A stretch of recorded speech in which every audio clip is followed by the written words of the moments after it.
Halo, Assalamualaikum warahmatullahi wabarakatuh. Salam Pramuka. Bagaimana kabar adik-adik hari ini? Masih sehat semua kan? Semoga adik-adik sekalian selalu dalam kondisi sehat, selalu dalam lindungan Allah Subhanahu wa Ta'ala. Tetap patuhi protokol kesehatan, apalagi selama pandemi ini ya, meskipun kita tidak bisa melaksanakan kegiatan latihan rutin pramuka di SMPN 1 Glagah secara tatap muka, tidak menyurutkan semangat kita untuk latihan dengan cara online ataupun daring. Nah, sebelumnya sudah kenal dengan saya atau belum? Pasti banyak yang belum kenal ya. Ya betul. Karena apa? Karena jujur saya belum pernah bertemu dengan adik-adik. Mungkin kalau kakak kelas sudah beberapa ada yang kenal karena dulu kita juga sering bertemu pada saat belum ada pandemi. Nah, perkenalkan di sini saya Nurul Mei Isdiah, biasa dipanggil Kak Mei kalau di Pramuka SMPN 1 Glagah ya. Saya saat ini aktif sebagai pembina Pramuka SMPN 1 Glagah.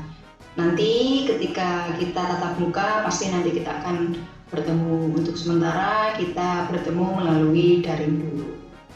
Seperti itu. Nah, di sini Kak Mei ingin menyampaikan materi tentang Simapur. Sebelumnya Dadi sudah tahu apa itu Simapur? Sudah ada yang tahu? Ada yang tahu? Ada yang tahu?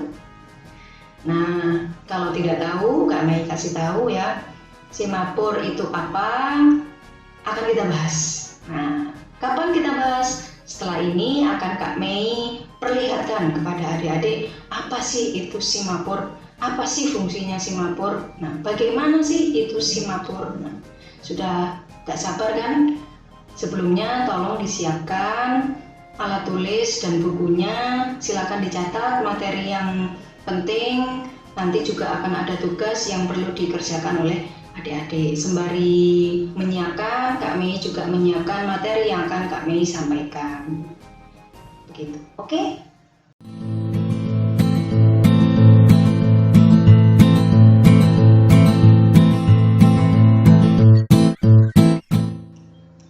Nah, bisa dilihat ya adik-adik sekalian, di sini sudah ada gambar. Gambar apa? Gambar Simapur. Kurang jelas kira-kira? Bentar, Kak Mei perbesar ya. Nah, cukup jelas? Jelas ya. Nah, yang belum tahu apa itu Simapur, ini bendera Simapur ya. Nanti kita akan bahas sekilas tentang apa itu Simapur. Nah, kita cek bersama. Nah, di sini ada yang pertama, yaitu pengertian Simapur ya. Pengertian Simapur, sebenarnya Simapur itu apa sih? Simapur itu merupakan salah satu sandi. Untuk apa? Sandi untuk mengirim sinyal ataupun pesan dengan bantuan alat-alat sederhana seperti bendera, batang, ataupun tangan kosong sekalipun. Nah, di sini jadi Simapur itu merupakan salah satu sandi yang biasanya digunakan untuk mengirimkan sinyal atau pesan. Seperti itu ya adik-adik. Metode ini dilakukan dengan cara mengulurkan tangan, membentuk posisi tertentu yang sudah disesuaikan sebelumnya. Jadi kita berdiri, terus kemudian mengulurkan tangan dan membentuk posisi sesuai formasi yang telah ditentukan, mulai dari huruf A sampai huruf Z, sampai ada numeriknya juga. Nah, bendera ataupun batang dan alat-alat lainnya ini berperan untuk memperjelas arah gerakan tangan ketika menyampaikan pesan. Jadi fungsi dari bendera sendiri sebenarnya untuk memperjelas arah tangan ya. Jadi ketika kita mengulurkan tangan, fungsinya agar lebih jelas gerakannya, pesannya itu apa. Nah, dari pengertian ini sudah jelas Simapur ini digunakan untuk mengirimkan sinyal atau pesan. Tentunya Simapur ini sangat bermanfaat sebagai salah satu cara untuk melakukan komunikasi jarak jauh. Jadi manfaatnya seperti itu. Mengirimkan sinyal atau pesan untuk melakukan komunikasi jarak jauh. Nah, metode ini merupakan salah satu materi yang diajarkan dan wajib dihafalkan oleh seluruh anggota pramuka, baik dari kelas 7, 8, dan 9. Biasanya di Pramuka Penggalang SD juga sudah diajarkan tentang simapur. Mungkin adik-adik beberapa ada yang sudah bisa memainkan simapur, atau mungkin nanti ada yang lupa, tidak apa-apa, nanti kita belajar bersama-sama. Nah, tujuannya untuk diajarkan dan dihafalkan ini apa sih? Agar anggota pramuka tetap bisa berkomunikasi jarak jauh meskipun sedang berkemah di tempat yang susah sinyal seperti di gunung ataupun desa-desa terpencil. Biasanya kan sinyalnya susah, kita tidak bisa menggunakan HP untuk menghubungi orang lain. Nah, simapur ini bisa digunakan sebagai alat untuk mengirimkan pesan.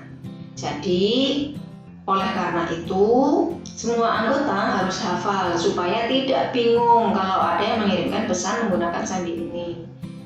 Misalkan kalian tidak hafal, nanti takutnya ketika ada teman yang mengirimkan pesan, kalian tidak tahu apa pesan yang dikirimkan. Nah, susah kan? Bingung kan nanti? Nah, jadi itu perlu dihafalkan ya. Nah, simapur ini juga sering digunakan untuk kepentingan komunikasi di dunia militer.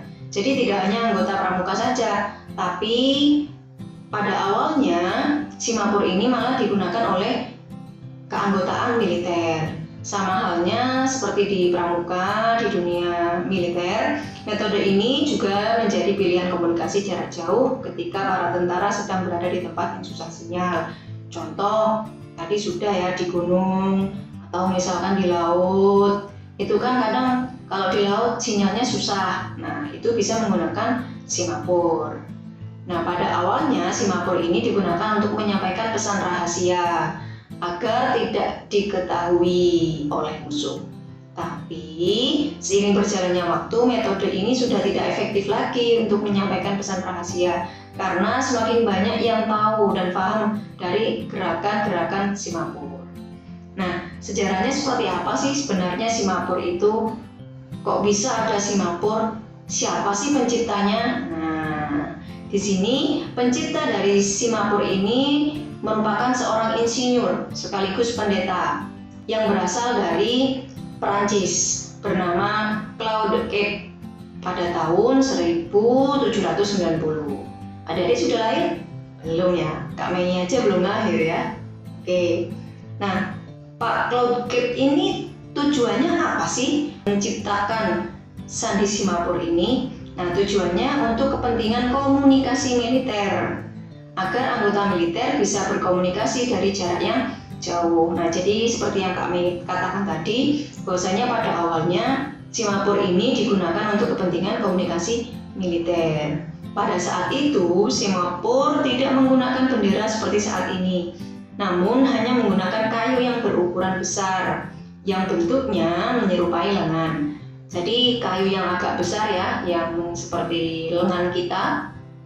Dia kemudian dipasang di atas menara yang tinggi, jaraknya sekitar 5-10 mil atau 8-160 km antar satu menara dengan menara yang lain. Jadi mengirimnya itu melalui menara. Pada setiap menara ini ditempatkan satu signaler sebagai operator. Signaler itu yang mengirimkan pesan sebagai operator. Kemudian selain signaler juga ada teleskop sebagai alat bantu untuk melihat pesan yang dikirimkan oleh signaler dari jarak yang jauh. Jadi signaler di sini mengirimkan pesan. Yang menerima pesan ada 2 orang. Yang pertama yang melihat, yang satu yang mencatat. Nah, pada abad ke-19, metode ini banyak diadopsi sebagai metode komunikasi antar kapal. Nah, jadi kapal-kapal itu menggunakan sandi simapur sebagai alat komunikasi. Nah, dari sinilah penggunaan bendera mulai diterapkan. Kenapa? Karena untuk komunikasi antar kapal, anggota militer tidak lagi menggunakan kayu yang besar, melainkan menggunakan alat yang lebih sederhana, yaitu bendera, dan lebih terlihat ya. Kalau bendera, kalau kayu kan kadang tidak terlihat. Nah, ketika Perang Dunia I terjadi, Simapur masih sering digunakan meskipun ada teknologi telepon dan radio yang sudah ditemukan. Kenapa kok masih kita digunakan? Alasannya karena di sini komunikasi melalui telepon dan radio masih memiliki kemungkinan untuk disadap oleh musuh. Sedangkan kalau Simapur itu tidak. Sehingga kebanyakan para militer tersebut lebih menggunakan Simapur agar pesan mereka tidak disadap. Nah, selain itu, metode ini juga lebih simpel dan dapat digunakan dalam kondisi apapun, bahkan dalam kondisi yang susah sinyal pun.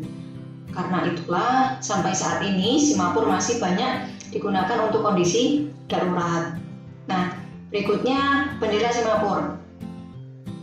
Bagaimana sih bentuk dari bendera Simapur?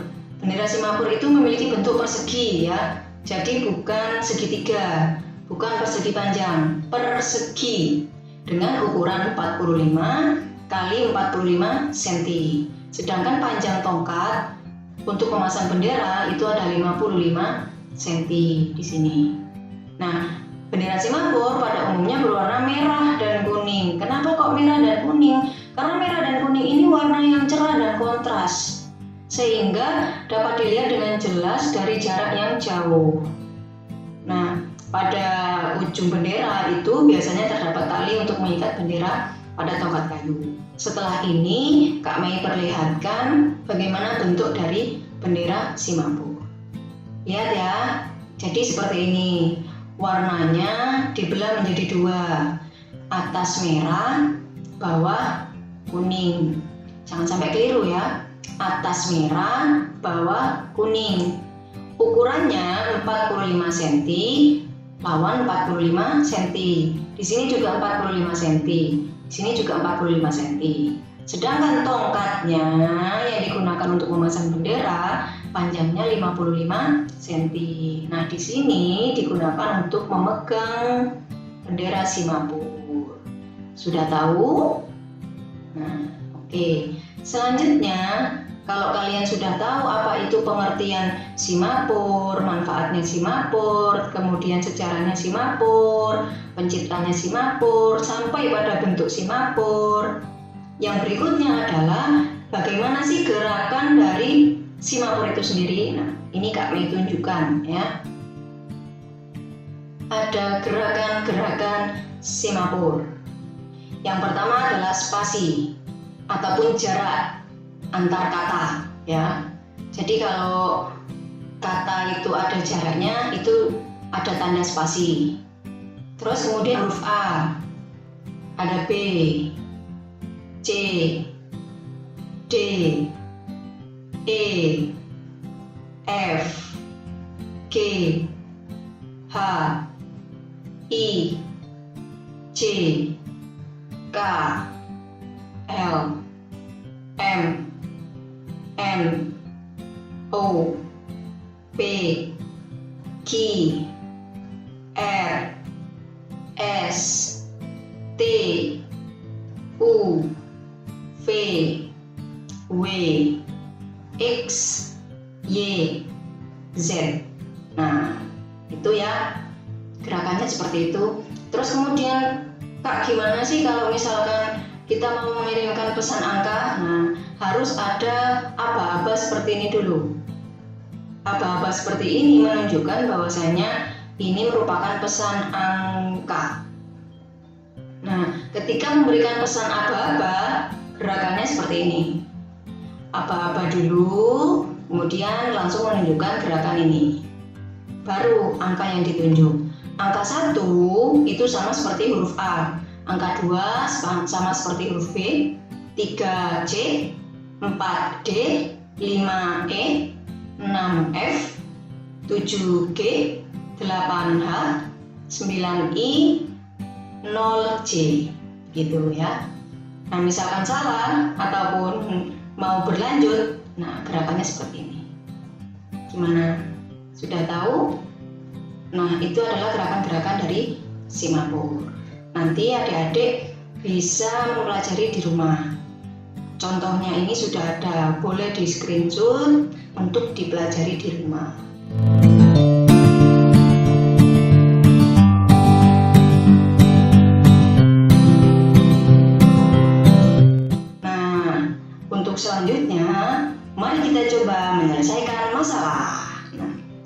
silakan ini di screenshot aja ya. Soal 1 silakan di screenshot dulu untuk mempermudah adik-adik. Sudah? Soal 2 sudah? Soal 3 sudah?